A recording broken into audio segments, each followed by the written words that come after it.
There are over 500,000 kids in foster care across the United States, and making sure they're well taken care of takes a village. I'm Erin Lindstrom, and this is Foster Care Aware, a production brought to you by Tidewater Friends of Foster Care with support from the Barry Robinson Center. If you've had it on your heart to become a foster parent, volunteer, donor, advocate, or just want to learn more, you're in the right place. For more information on how to move forward, head to fostercareaware.org/nextsteps. And now I'm thrilled to share today's segment with you. I think we're live. Yay. Yay. Welcome. Hi. As you're seeing us, let us know in the comments if you can see this on Facebook, please. That would be so helpful.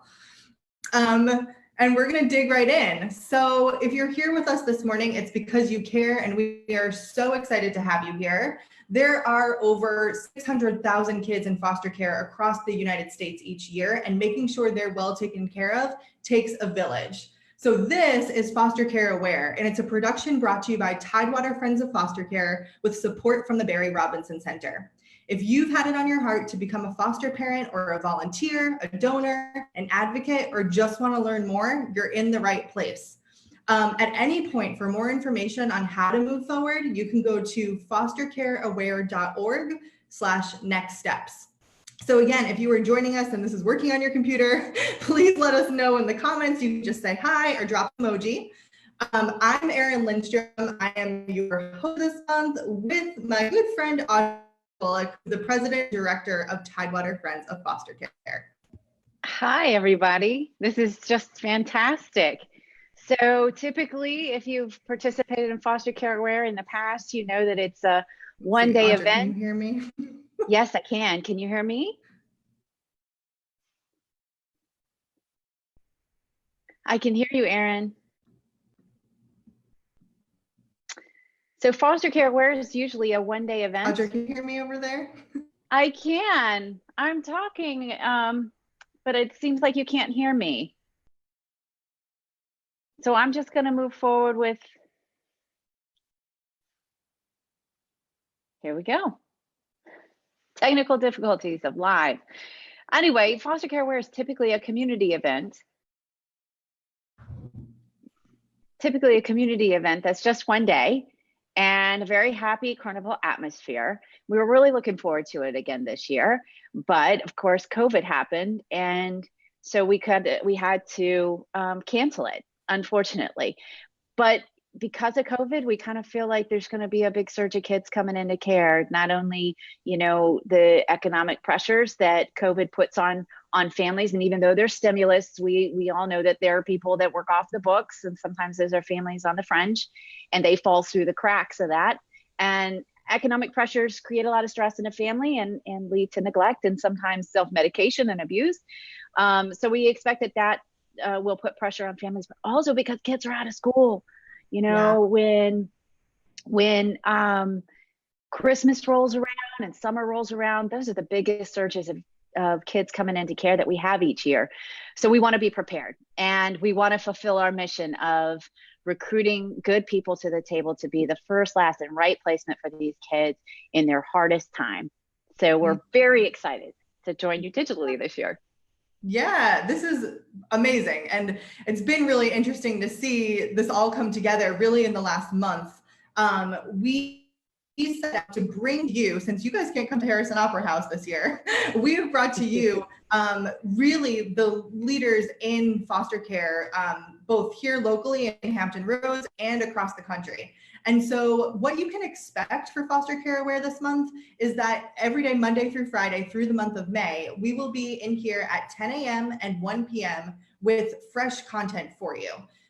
So we have different, so many amazing people. We have number one, licensing agencies coming in. So if you're interested in becoming a foster parent, you'll be able to hear from our local public agencies as well as our local private agencies. We also have parenting experts coming in. We're going to be talking about trauma, attachment parenting, the brain, and how this all kind of works together. We'll also be talking with advocates, CASAs, who are court-appointed special advocates for children in foster care.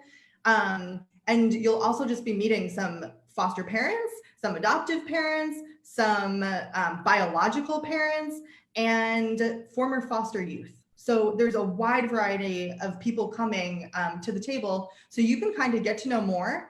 And I think one of the most important parts about this is that we're really humanizing the foster care system, because right now it's not something anyone really talks about a lot. And when it is talked about, it's usually in a negative light. And so what we want to do is, in addition to, honoring the fact that this is challenging to be a foster parent, and it's everyone in the foster care system is going through a traumatic time. There's also joy in here, and there's love, and there's a lot to be done, and you can do a little bit. You don't have to go in 100% and open your house to 5 kids. You can do something small. And it's really about figuring out, all right, where am I? Obviously, you care about this because you're here, and what is the next right step for you? And so Audra and I are here to just kind of help in that. We are bringing the information to the table for you. And as you have questions, we've cultivated a beautiful community inside the Village Facebook group where you can ask questions and people are answering, and they're from the different organizations. They're from TFFC, and they're just parents that are in here and are happy to share their experience. So whatever questions you have, just join us and you're welcome here. Feel free to lurk around in the group and just kind of observe if that's more your style, or if you want to be an active participant and have questions, post away. We're here for you. Audra, can you talk to us a little bit about foster care and kind of the state of it in Hampton Roads, and then kind of zooming out to Virginia and across the US? Sure, happy to give a landscape there. So in Hampton Roads, the MSA, we call this the Eastern region. I think that's a good way to describe from a DSS perspective. You got about 1,000 kids in care, just under that 980 kids in care. If we go to the state, we're over 5,600 kids in care right now. And that sounds alarming and like a lot, but if we look at the relative population, we got enough parents to solve that, to have homes for all these kids, really good homes. But so let's stop there at the state level and talk about some of the age range. We've got about a little over a third of our kids are under 6 years old. Almost 40% are between 7 and 15, and the rest are over 16. And you can stay into foster care until your 21st birthday in the state of Virginia. And another question is, what are the goals? What happens to kids when they're in care? So right now, about 36% of the kids, their goal is reunification. That means going back to their birth family or going to a relative, right? Reunification with birth family. 32% have a goal of adoption. And then about 15% have a permanent foster care goal, either emancipation, that means that they leave when they're 18, or they're in foster care indefinitely. And that's a really hard pill, for me at least, to swallow, that we have in this day and age no permanency for a substantial amount of kids. So that's the state. The kids stay in foster care, and it depends from region to region and specific case to case, but on average about 18 to 24 months is the time that kids are staying in care. And the state's goal is always to have a permanency plan implemented, and that the child is stable in whatever capacity that permanency looks like, whether it's adoption or back to their family, by the 24-month mark. Now let's move out to the US. At any given time, there are about 450,000 kids in foster care, and that churns by about 200,000 or more each year, meaning that there are kids entering and kids exiting care. But the thing about it is, of that 500,000 kids that's touching the foster care system each year, their outcomes are just terrible. They have the worst educational outcomes of any group in the nation. There is a foster care to prison pipeline. It's so patently unfair what happens to these kids, because they didn't have a choice, right? They didn't ask for their parents to be struggling and not able to handle the circumstances, to have crisis in their family. And they also didn't get a choice of whether they went into foster care, how long they stayed there, and what kind of parents they they got. So that's where we're coming in, is trying to move that, change that dynamic so that there are good homes waiting to meet the needs of these specific kids, rather than just beds and meals, and space. You have to be emotionally intelligent and have an environment that can really help these children heal, because it's so traumatic. And so it's not that we're asking everybody who's listening today to foster. What we're doing is we're trying to educate you, and we're trying to have you have a conversation, because nationally, again, surveys show that about a third of the people have thought about foster care and adoption, and only 2% do. So people have it on their mind. We just got to convert that into action. And so you never know who you're going to be talking to that you might tip the scales in the favor of them providing a good home to a child. So I think that's the most important thing that we can ask of you today, is have a conversation, learn from what we're presenting, and carry it forward. Yeah, 100%. And I think it's just so important. If you're watching this right now, just thank you for being here, and thank you for being interested in showing up, because these topics, they can be hard to hear about. It makes us uncomfortable in our bodies, just because by virtue of hearing about a child that is in need, like, it creates discomfort. And Audra and I have been at different events where we've had like tables to get people interested, and people literally will walk up and see it. At first, they go to greet us with a smile, and then they read the sign that it's about foster care, and very quickly their eyes turn away. And I think that's one of the biggest, things that we're facing in society right now, is that people are turning away from this, and we need people to lean in and just open their hearts and kind of be okay with being uncomfortable, because it's for the greater good of these children who did not ask to be in care. So just thank you for wherever you are, and whatever place you're in, you're doing great just by being here, and we really, really appreciate it. So for those of you that are listening and are interested in becoming foster parents, whether it's, now, or if you feel like maybe in the next couple of years, this might happen for you, I want you to know that we, Audra and myself, are leading something called the Prospective Parent Program. And what this is it is magic. But it is a training program really for people who are interested in becoming parents, where we guide you through the decision-making process. So it's not about pushing you in one direction or making you become a foster parent. It's about meeting you where you are and giving you the information you need to make the next best choice for you and your family. So if you are interested in that at any time, if you go to the Tidewater Friends of Foster Care website, which is tidewaterffc.org, click I want to be a foster parent, and that'll guide you to the Prospective Parent Program page. And if you have any questions about that at any time, just let us know. We are here to help. Yeah, so Erin, I love that you bring that up, and I think maybe we should even change that link to, I think I might want to be a prospective foster parent, because that's the point, right? We're going to help you through that decision process. I struggled mightily with that when I was looking at becoming a foster parent.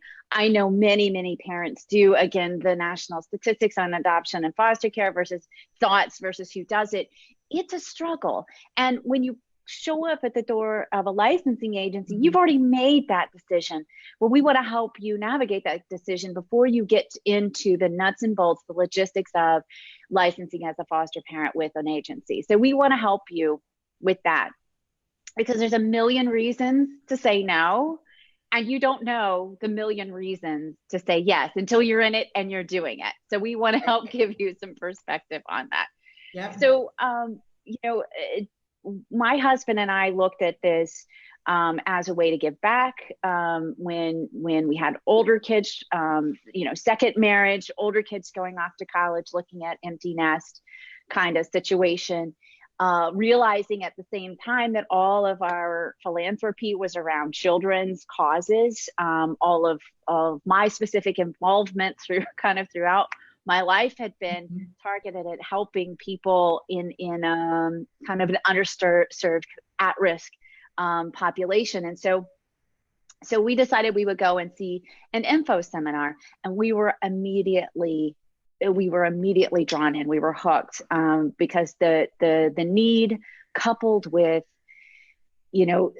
the impact of helping someone in such a roll up your sleeves, get in the trenches kind of way that made a one-on-one difference called to us. But it wasn't an easy decision, right? We vacillated back and forth along the journey. And you know, I would say that there are a lot of people that could do this, that don't end up, you know, licensing because they don't have the support. So we want to be that. I think we want to be that support. So after we licensed, and we took in our first placement, it was a very scary thing because you're never really ready. And it's not like you have 9 months to prepare. Kind of the stork just drops off the child at the doorstep and you've got an instant family. You know, kind of sitting around and watching the gaps that existed, even though all the social workers were working so hard to fill these gaps for him. Looking at, you know, the investment of state and federal funds in his outcome, said to me that, wow, there's a pretty high likelihood that he's going to end up not being a healthy, productive adult, able to manage his own family. And so we decided we would help with that. And that kind of led us to Foster Care Aware. And we got involved initially with this through the Holiday Project, which is kind of it's a fun project where community supporters are coming in to provide gifts, holiday gifts for kids in care, because state funds can't do that. It's off limit. So all social service agencies rely on the community for that. I got pulled in that way. We ended up starting TFFC, and then a couple of years later, I ended up meeting Erin the same way through the Holiday Project. She was a kind of an at-large sponsor, typing in little messages through our website, and sponsored, I forget how many kids it was initially, Erin. I think he reached out for 5 or 6. And then day after day, she says, I'm going to take a few more. I'm going to take a few more. I think you ended up with 20 or 25 kids that year. But what a beautiful thing. And I remember thinking, oh, goodness, I'm so scared. I don't know this lady. Is she really going to do what she says she's going to do? So I picked up the gifts from your house, didn't I? Yeah. And so I can meet you. This incredible person is so generous and wanted to make sure that everything was great for the kids. And the next year you ended up running the Holiday Project, right? And I had no idea how deep That's right. Yeah. your interest was it's in interesting foster because care. Yep, it really came together. But I am one of those people who, for whatever reason, I've always been interested in adoption and foster care, and where are the vulnerable children in our community and how are we taking care of them? And so for me, a couple years ago, I was, like I said, this has always been on my heart, but I got to the point where I was like, I need to do something with this right now. Like, I can't foster in this moment, but what can I do?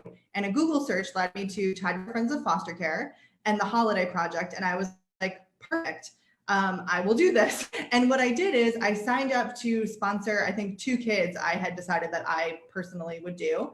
And then I posted on Facebook. And I told my friends basically what I was doing. And I said, if you want more information, go to the website. Or if you want to do this, but don't want to deal with shopping, send me $60, like Venmo me or PayPal me or send it on Facebook, and I will take care of it. And so many people reached out and just were sending me money. And I was like, okay. So that led me to continue to email Audra and be like, can I have 3 more kids to sponsor? Oh, we'll take 5 more. And she would send me the wish list, and I ended up going shopping, and I had one friend help me wrap all of the gifts. And it was really amazing. And I share that because I think it's really important how quickly you can go from, I'm not doing anything with this right now, but it's on my heart. What can I do? How can I be of service? And the fact that me sharing inspired 20 other people to say, oh, I'll help. And so the fact that you are powerful, even if you're doing the tiniest thing, when you share that with other people, everyone wants to be of service, and it makes them feel good to help. So when you give them an opportunity, that's actually another part of being of service, and you're helping those kids by just using your voice. And so I think that's so important, just the fact that you have that power. So like I said too, I'm one of those people who I will foster one day, and I don't know what day that's going to be. And right, we all have our own life circumstances. We all have our own family things going on. And you are supported in that within the PPP, inside the TFFC village. It's like wherever you are, we're here to meet you there and not necessarily change it, but just support you. And it's the same thing with foster parents and kids who are in care. It's okay, you are here, how can we help? So I just want to take another moment to welcome you to the village. Thank you for being here for Foster Care Aware. If you have questions, we are here and we are happy to help. And I think that's about it for today. If you want more info about next steps, about the PPP, about donating, if you're feeling like, okay, I'm in this way, or I'm also creating a guide. So for each of these sessions, there'll be all of the information available to you in a Google document. You can go to fostercareaware.org/next steps, and you can grab all of those things. So thank you so much for being here. Audra, thank you for doing this work. No, thank you. I'm just so excited. This is a new era for us, I think, with Foster Care Aware, and I cannot wait to see what happens. So thank you all for being here and joining us. And a big thank you for listening. Foster Care Aware is all about spreading the word about how we can help the kids who are in care in whatever capacity works for you. Tidewater Friends of Foster Care is here to help support you through the journey. Whether you want to be a foster parent, volunteer, donor, or advocate, head on over to fostercareaware.org/next steps to learn more.